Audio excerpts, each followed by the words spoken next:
bienvenue dans cette nouvelle émission de Metal Hunter. Putain, j'ai l'impression que ça fait plus d'1 an que j'ai pas fait une émission normale, une émission où je suis tout seul, où je parle que d'un seul album, donc pas d'invité cette fois-ci, une émission normale, et comme je l'ai dit au podcast, on va parler d'un album de Death. Et on retourne une fois de plus aux États-Unis pour parler de Macabre Eternal du groupe culte Autopsy qui est sorti en 2011 chez Peaceville Records. Alors pour la petite histoire, Autopsy est un vieux groupe qui a splitté en 1995 après l'échec commercial que fut Shit Fun.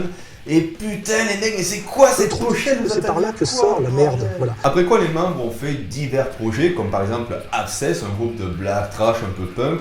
Et en 2008, ils se sont réunis exceptionnellement pour le Maryland Death Fest et également pour la réédition du Sever Survival dans lequel se trouvent des nouveaux titres. Ils ont trouvé que c'était cool et du coup le noyau dur, c'est-à-dire Chris Raffer, Danny Corrales et Eric Cutler ont décidé de remonter Autopsy en 2009 avec Joe Allen à la basse et ils en ont profité également pour mettre fin à Abscess en 2010.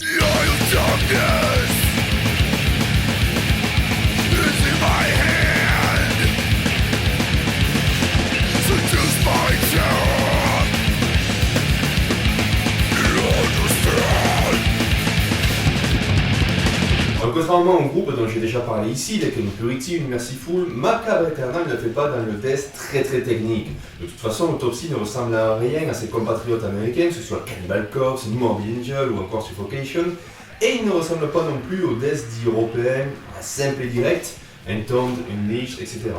À la limite, on peut le rapprocher un petit peu d'Obituary de par son côté rustique et très instinctif. Macabre Eternal est donc un disque de death old school, donc c'est très primitif et instinctif, mais ça a aussi un fort côté malsain comme on va très vite le voir.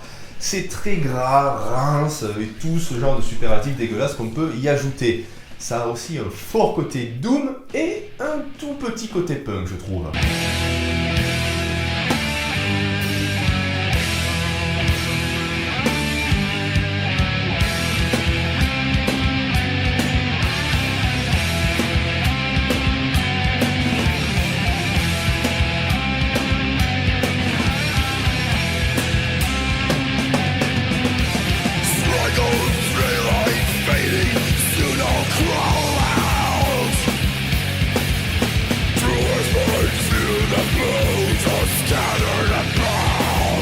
Alors j'ai découvert à la fois Macabre Eternal et puis Autopsy lors d'une soirée à Montpellier avec un gros PAH qui se reconnaîtra je pense.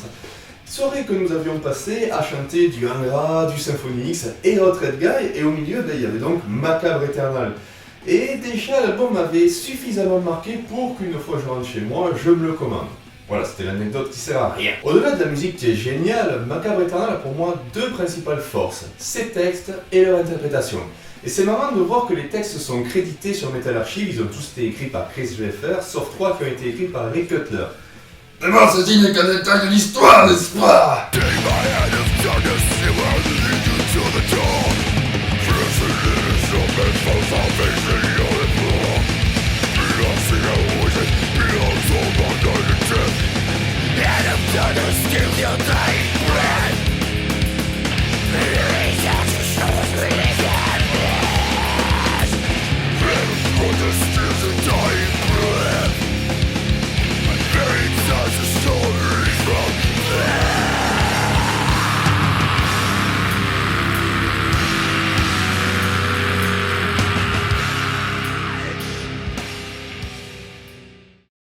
Allez, on va revoir quelques morceaux en commençant par le premier titre de l'album, Hands of Darkness, qui est le morceau le plus facilement apprivoisable de l'album, avec une structure classique, couplet, refrain, etc. Refrain qui est d'ailleurs excellent, très efficace, qui doit être une tuerie en live, tant il est facilement mémorisable. Et c'est avec ce refrain qu'on prend pour la première fois conscience de cette force au niveau d'interprétation. Ça raconte en fait l'histoire d'une entité qui essaye d'attirer une victime dans un cercueil pour y prendre la vie. Du coup, le refrain commence de façon assez douce, enfin douce pour Autopsy, avec un texte neutre et une diction assez audible et compréhensible. Ça dit simplement « Prends ma main et je te mènerai jusqu'à la porte ». Donc jusque-là, tout va bien, on ne sait pas ce qu'est cette porte, vers quoi ça mène. Mais on devine que la victime doit être un peu réticente à suivre cette entité. Du coup, celle-ci devient complètement folle de colère, elle perd vraiment son sang-froid et au niveau de l'addiction, ça se traduit par des mots qui sont mâchés, qui sont vomis. Et cette évolution au niveau du refrain est vraiment excellente et je vous conseille d'écouter. C'est partir de quelque chose de très audible, compréhensible et finir avec une colère pure où l'entité devient vraiment folle à tel point qu'elle en vient à avouer son projet et à devenir vraiment violente. Elle est là, elle en peut plus, elle dit « Tiens-moi la main, ça me pue !» On peut d'ailleurs rapprocher ce premier morceau à Deliver Me From Sanity qui traite de folie et de démence avec une fois de plus une interprétation très juste avec des paroles qui sont mâchées, écorchées et très difficilement compréhensibles. On a ensuite le morceau Disfigure Whore qui parle d'un agresseur qui attaque une fille qui se déplace d'un point A à un point B et à travers les textes on peut ressentir toute la violence, la méchanceté gratuite et la perversité de cet homme. Donc c'est clairement pas un morceau pro-féministe. Parlons à présent du morceau Bridge of Bones, qui a un des meilleurs textes de Macabre Éternel. Et pour dire à quel point il est bon ce texte, je l'avais fait lire à l'époque à Seth, qui même si elle est anti-death metal, m'avait avoué le trouver excellent. C'est pour dire à quel point il est de qualité. Comme pratiquement tous les textes de Macabre Éternel, celui de Bridge of Bones est écrit du point de vue du personnage principal, qui est ici un homme, qui est étrangement attiré par une grotte dans laquelle se trouve un pont d'ossements menant à un cercueil. On va donc avoir droit à ses peurs, ses doutes, mais aussi son incompréhension face à cet endroit maudit qu'il ne comprend pas. Et également la tentative de description de cette force qui semble l'attirer toujours de plus en plus profondément dans la grotte jusqu'à ce fameux pont d'ossements.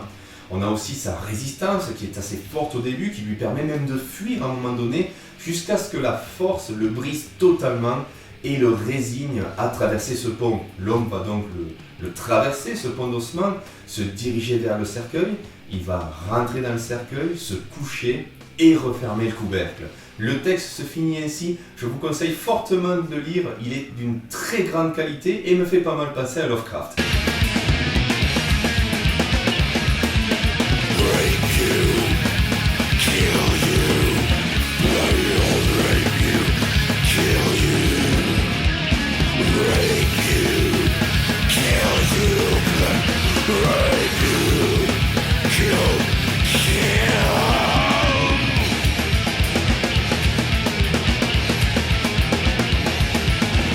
Et on va finir en voix off, parce que je suis un gros chat, avec Sadistic Gratification, une pièce de 11 minutes sur une femme torturée. Ouais. Le texte est écrit du point de vue du bourreau, et une fois de plus, il est d'une finesse, d'une justesse et d'un réalisme hallucinant. Enfin, j'imagine, parce que moi j'ai jamais torturé personne, hein. Pour le moment du moins. Et on assiste donc à une scène de torture. Toute la première partie est quand même illuminée par un petit espoir de survie. Le bourreau semble vouloir obtenir une information, mais autant l'auditeur que la victime, on apprend plus tard que cet espoir n'a vraiment jamais existé. Que ce bourreau est un pervers et un psychopathe.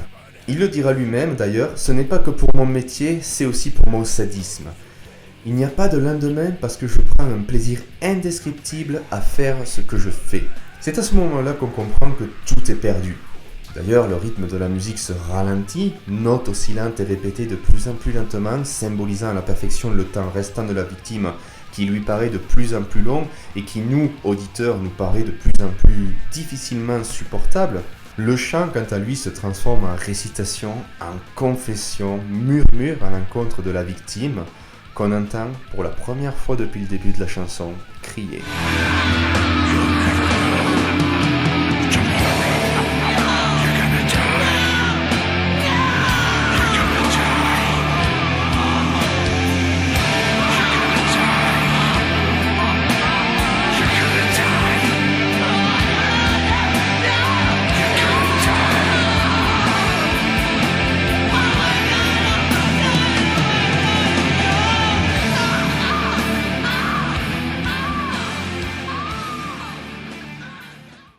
Comme je l'ai déjà dit, j'ai personnellement du mal à écouter ce morceau tant il tend vers un certain réalisme et tant il est malsain. Et ce n'est pas le seul morceau de Macabre Éternel que j'ai du mal à écouter selon certaines conditions. Par exemple, Dirty Gore War, j'ai beaucoup de mal à le passer quand je suis en train de marcher dans la rue, qu'il fait beau, qu'il y a des enfants qui jouent autour de moi, qu'il y a des femmes qui se promènent. J'ai toujours l'impression que les gens savent que je suis en train d'écouter un morceau avec des textes super violents et que quand je croise des filles qui savent que j'écoute un truc sale et du coup qui me regardent comme ça. Ouais, parce que les flics ici ils parlent comme ça. J'avoue que je me suis parfois demandé ce que Reifer et Cutler ont dû faire dans leur vie pour atteindre un certain réalisme dans leurs textes. Mais ouais, je pense pas qu'ils aient torturé les gens quand même, c'est chaud. Ils ont dû regarder la vidéo du petit écureuil qui danse et qui rend fou, et du coup ça les a rendus fous eux-mêmes et ils ont écrit ces textes. Mais c'est quoi cette vidéo avec l'écureuil? La vidéo du petit écureuil qui danse et qui rend fou, c'est un petit... L'anus perforé par un objet contondant. Sauve-toi, vilain petit diablotin. 10 ans de prison pour crime sexuel. C'est un des genres de tout. La femme a été mortellement agressée chez elle. La fête formation de merde. Je vais le savoir. Macabre Éternel est pour moi le meilleur disque d'Autopsy avec le plus beau travail d'écriture qui m'a été donné de voir dans le death metal. On est très très loin de toute cette gratuité et ce côté série B nanar qu'on peut avoir dans Cannibal Corpse, Decaying Purity ou même In Merciful, avec ses litres d'hémoglobine, ses boyaux qui volent dans tous les sens. Au final, une écriture, une description assez facile, gratuite et grossière. Là, c'est vraiment très fin et assez profond.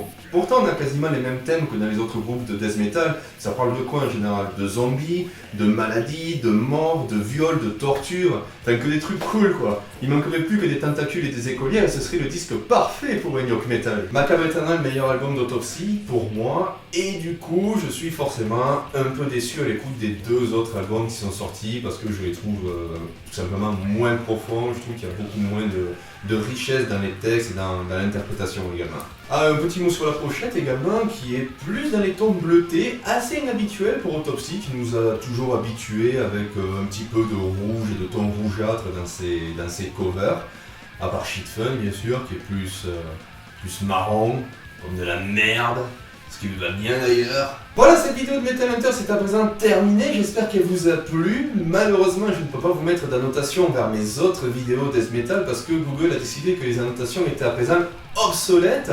Alors bon, je suis allé leur demander pourtant, je leur ai dit, bah alors les mecs, les annotations, mes vidéos, les vues, le pognon et tout. Et ils m'ont répondu, ferme ta gueule, petite merde de youtubeur gauchiste. Du coup, pas d'annotation, allez chercher les vidéos par vous-même. Je vous donne rendez-vous pour une prochaine chronique ou un prochain podcast, et d'ici là, stay metal!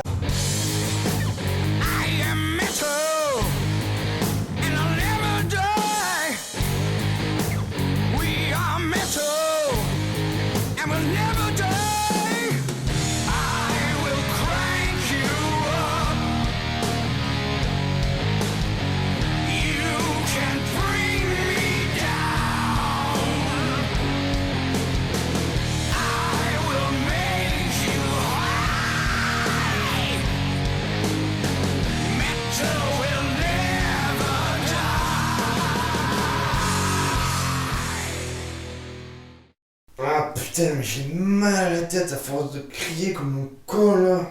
En plus, putain, mais c'est qui m'a écrit un message là? Ah bah c'est Vincent. Vincent qui me demande est-ce que tu fais des caméos cette fois-ci? Eh bien non. Enfin, du coup si, le caméo de Vincent. Est-ce que vous voyez bien Vincent? Est-ce que Vincent se voit bien lui-même? Je vais lui répondre. Ferme ta gueule.